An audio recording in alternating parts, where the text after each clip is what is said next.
Hello tout le monde et bienvenue dans ce nouvel épisode de podcast. Je suis ravie de vous retrouver cette semaine où on va avoir un sujet qui est au final hyper important, surtout quand on est professionnel du bien-être, thérapeute, qu'on offre nos services aux autres. Alors écoutez bien parce que surtout si en ce moment vous vous sentez complètement épuisé, que vous avez du mal à mettre votre limite avec vos clients et forcément puisque nous on veut aider, on veut accompagner nos clients au mieux. Donc parfois on va donner des choses en plus, on va donner du temps en plus et ça empiète clairement sur notre énergie, on ne sait plus quoi faire. Mais pas que, parce que aussi on peut se poser la question, est-ce que ce que je fais c'est toujours la bonne chose pour moi? Est-ce que je suis toujours sur la bonne voie? Et ça aussi ça peut créer de la charge mentale, un burn-out entre guillemets. Donc si tu es dans ce cas-là, reste bien jusqu'à la fin de cet épisode. Je vais te donner 5 conseils concrets que tu vas pouvoir mettre en place pour savoir comment observer cet épuisement, comment sortir de cet épuisement et surtout répondre à la question, est-ce que je suis sur la bonne voie? C'est parti pour les 5 conseils.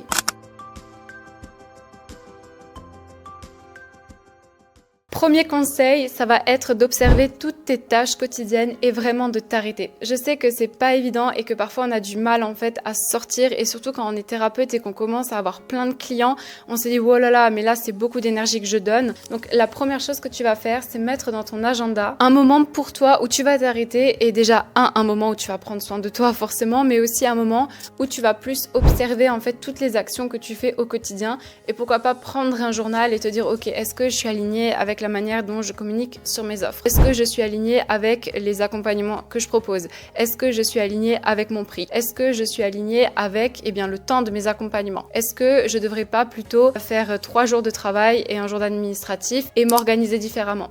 Et en fait, cette pause, elle va te permettre de jauger ce qui est juste, ce qui n'est plus juste pour toi, de reprendre du recul et de plus avoir la tête dans le guidon parce que ça, c'est hyper important. Quand on a la tête dans le guidon, on se rend compte de rien. Le deuxième conseil, un conseil que je donne et qu'on m'a donné dans ma première formation business que j'ai faite, qui était business mais aussi vie de famille, parce que quand on est maman et qu'en plus de ça, on a une entreprise à gérer, c'est pas toujours évident. Le conseil, c'est de déléguer. Et là, vous allez me dire, ouais, mais est-ce que je gagne assez pour déléguer? Il existe plein de sites sur lesquels vous allez pouvoir commencer à déléguer, par exemple 5euros.com, Fiverr, Upwork, tout ça, c'est des sites internet où vous pouvez obtenir des services pour entre 5 et 20 euros, voire plus, suivant ce que vous cherchez, mais pour commencer à faire quelques tâches d'assistante, si vous avez besoin de faire des tâches administratives, que vous avez besoin de monter quelques vidéos, si vous avez besoin de créer une miniature YouTube ou que vous avez besoin de mettre en forme quelque chose pour vos réseaux sociaux, vous pouvez aller sur ces sites-là et ça demande pas trop d'argent. Ensuite, pour la maison, c'est clairement de commencer à déléguer et d'être très clair sur les tâches ménagères ou d'avoir une organisation.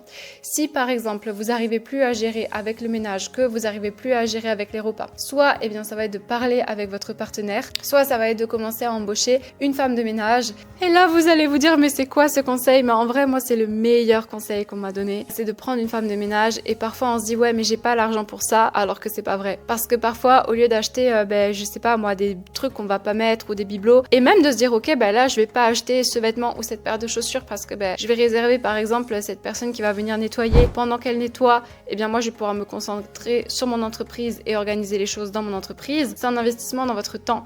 Et c'est pour ça que moi, au début, j'avais clairement la même psychologie que certains d'entre vous peut-être. Je me disais, ah mais je veux pas payer pour une femme de ménage, je vais pas payer en plus pour que quelqu'un encore vienne garder mon fils. Mais pourtant, j'ai compris que la chose la plus précieuse que j'avais ici, c'était mon temps et que ça, je pouvais pas remplacer. Et que parfois, mon business, il avait besoin d'un temps où j'avais la tête au clair. Et s'il y a du bordel chez moi, que c'est sale, j'ai pas les idées claires. Donc ça, c'est un conseil que je vous donne, c'est apprenez à déléguer, que ce soit dans votre entreprise. Et pareil, si vous n'avez pas trop de sous, la dernière fois, j'ai une de mes clientes qui me dit « Elisa, j'ai pas d'argent pour déléguer, en fait, même pas pour payer quelque chose, une assistante. Mais pourquoi, si aujourd'hui vous avez une compétence, vous pouvez aussi faire un échange de services. Il y a plein de gens qui accepteront. Si eux, c'est juste pour eux, vous leur dites « voilà, je peux te faire une séance et en échange, on peut voir pour un échange de services. » Vous pouvez très bien déléguer de cette manière. Ensuite, le troisième conseil qui est très important, ça va être, et franchement, vous allez me dire « Ah, mais tu dis ça, je sais ça. » Mais pour moi, savoir et ne pas faire, c'est ne pas savoir. Quand par exemple, on vous dit de prendre soin de votre santé, de votre sommeil, qu'on vous dit de regarder ce qu'il y a dans votre alimentation, tout ça c'est pas pour rien, ça joue réellement dans votre anxiété mentale. Le manque de sommeil dans certaines pratiques et dans certains temps et dans certaines histoires, c'était un mode de torture, je le rappelle. Donc le manque de sommeil, et je sais quand on est maman ou quand on est jeune maman, c'est pas évident, mais vraiment de prêter attention à ça. Aussi de regarder son alimentation. Et ça, c'est un conseil que j'avais donné sur mon podcast dans le burn-out, parce que quand j'accompagnais les personnes dans la reconversion professionnelle avec le design humain, j'avais toujours des personnes en fait qui étaient dans un travail qu'elles aimaient plus, et du coup forcément elles allaient se réconforter dans le sucre et dans la nourriture. En fait, c'était une vraie boucle, parce que du coup il y avait les ballonnements, il y avait tous les symptômes après qui venaient de cette hygiène de vie là. Et si vous avez clairement une mauvaise hygiène de vie, et quand je dis mauvaise hygiène de vie, c'est pas manger un morceau de gâteau, hein, ça c'est ok. Quand je dis une mauvaise hygiène de vie, c'est plus dormir du tout, c'est de très mal dormir, c'est par exemple de manger énormément de sucre, c'est de manger très très gras, tout le temps gras, c'est pas manger gras, le problème c'est les excès en fait en permanence. Donc je vous le dis, de vraiment mettre de la lumière là-dessus, vous verrez que ça va clairement jouer dans votre manière de gérer le stress. Le 4e conseil que je peux vous donner, c'est votre business, vos règles. Votre business, ça doit être votre dictature. Et là, c'est un peu bizarre ce que je dis, mais clairement, par exemple, si vous avez une formation ou un accompagnement, je dis pas qu'il faut pas prendre en compte ce que vos clients vous disent, parce que ça c'est une mine d'or d'informations. Si par exemple dans votre formation, vous avez 4 ou 5 personnes qui vous disent pourquoi tu rajouterais pas ça, ça pourrait être bien de mettre ça en plus, ça on est ok, c'est des retours clients, c'est quelque chose à considérer, parce que quand vous tombez amoureux de vos clients et non pas de votre offre, c'est là que vous avez réellement du succès en tant qu'entrepreneur, parce que vous ne vous concentrez pas sur un produit que vous avez créé, mais plus sur comment est-ce que je peux servir au mieux mes clientes. Et au final, nous, c'est ça qu'on veut.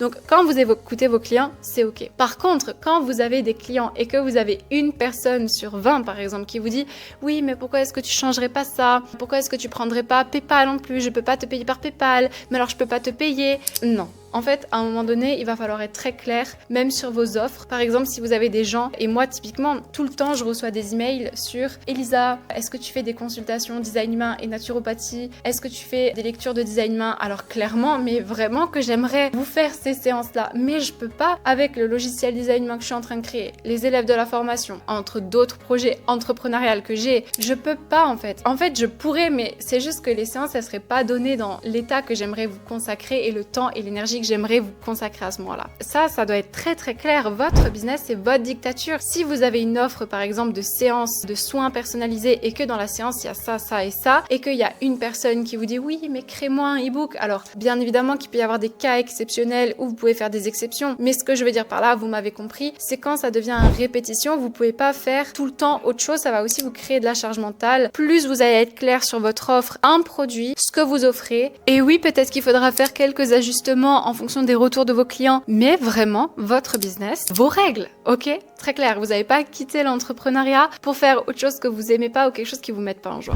Et mon dernier conseil, qui est pour moi le plus important, et je vous renverrai aussi vers une vidéo qui peut réellement vous aider, c'est comment est-ce que vous pouvez observer, gérer votre stress grâce au design humain. Le 5e conseil, c'est vraiment de vous connaître, vraiment de savoir c'est quoi votre fonctionnement, c'est quoi vos besoins, c'est quoi ce qui vous fait vibrer, c'est quoi ce qui vous fait kiffer, c'est quoi ce qui vous fait pas kiffer. Parce que quand vous vous connaissez et quand vous savez et que vous faites confiance en ce fonctionnement, parce que parfois, souvent, on va se dire ah je le savais mais j'ai quand même pris la décision, ah mais en plus je sentais, pourquoi est-ce que je me suis pas écoutée? Tout le temps ça va être ça. Et quand vous savez, par exemple moi typiquement, ça fait tout le temps que je dis à mon assistante oui on va faire un planning éditorial pour le podcast. Typiquement j'avais un épisode prévu aujourd'hui à vous tourner, j'ai pas du tout tourné ce qui était prévu parce que je suis spontanée, je suis quelqu'un qui va parler de quelque chose quand j'en ai les tripes. Et oui effectivement parfois c'est aussi s'organiser en fonction de ça, mais vraiment j'ai besoin de ça et je suis comme ça. Et c'est pas pour rien que j'ai changé ma communication sur Instagram depuis déjà quelques semaines où je me suis beaucoup plus tournée vers la vidéo comme je le faisais l'année dernière parce que c'est quelque chose qui était juste et aligné pour moi en fait et il n'y a pas de question à se poser. Parce que si c'est plus juste, eh bien je vais mettre beaucoup plus de charge mentale, je vais mettre beaucoup plus de temps avant de faire la tâche. Attention, je dis pas que tout doit tout le temps nous faire vibrer et tout doit être toujours rose et joli, c'est pas du tout ce que je dis. C'est comme quand on a un enfant et qu'on doit faire des choses parfois qui nous font pas plaisir, on le fait quand même. Pourquoi? Parce que c'est notre enfant et notre enfant, on l'aime. Et notre business, c'est exactement la même chose.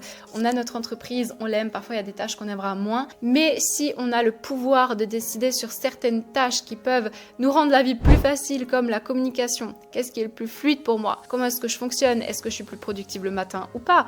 Et typiquement, quand j'ai commencé à faire garder mon fils, clairement, je cherchais une personne qui était disponible le matin, pas l'après-midi. Et ça m'a coûté un peu plus parce que ici, les personnes en Espagne travaillent plus le matin et l'après-midi, ils sont libres. Mais moi, je suis le plus productif le matin. Donc, c'était non négociable. Et ça, c'est vraiment le design humain. Il peut vous aider. Donc, je vous renvoie aussi à la vidéo que je vous disais sur la gestion du stress parce que clairement, le design humain, c'est un outil merveilleux de connaissance de soi, vous le savez, je vous partage maintenant depuis plus de 3-4 ans des vidéos là-dessus, que c'est pour moi un des meilleurs outils de connaissance de soi, que ce soit dans l'entreprise, dans la parentalité, dans la communication, bref, on peut vraiment l'utiliser dans plein de domaines de sa vie. Alors si tu as aimé cette vidéo, pense à t'abonner, à la liker et aussi à me partager tes retours en commentaire, je suis toujours heureuse de vous lire.